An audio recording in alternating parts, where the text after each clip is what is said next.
Hello guys, magandang gabi guys. Ito na naman ang huli ko ngayong June 6.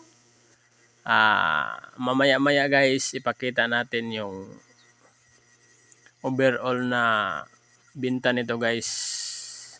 Kung magkano guys, may nahuli tayong isang bagulan, dalagbago, dalawang bibenta natin to guys. Tapos yung iba guys, pamimigay natin guys sa mga kasamahan natin. Yung yung maganda lang yung ibenta natin guys. Isang bagulan guys, mga kalahating kilo, mga surahan at pitaw. May mga pitaw guys na huli natin.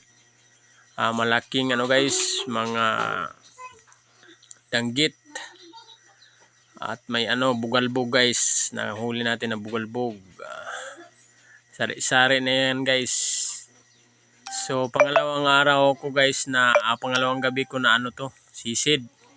So pinagsama-sama ko guys para marami yung maibenta natin guys, kasi kunti lang ating mga huli. May isang dano guys, tingnan yung dano guys. May isang balangitan guys at isang ubod na maliit guys, bigay natin yan guys. Tapos danggit, may mga pulang isda guys.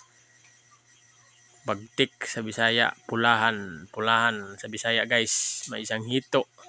Kuha natin ang tinik guys, kasi baka pag ibigay natin to sa mga kasamahan natin guys, mga tropa, guys, matinik sila. Kuha natin ang tinik kasi masakit to makatinik. Hito, talagbago.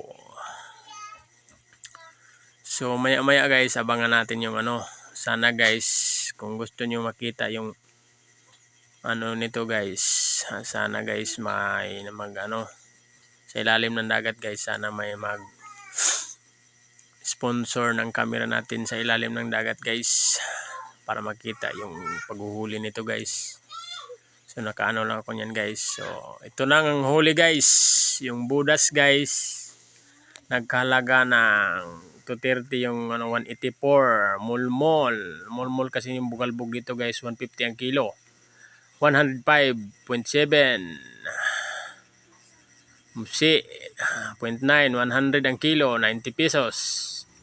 At saka yung USP sari-sari guys, 2.7 kilos, 60 yung kilo, 162 guys. Nakalaga lahat guys ng 5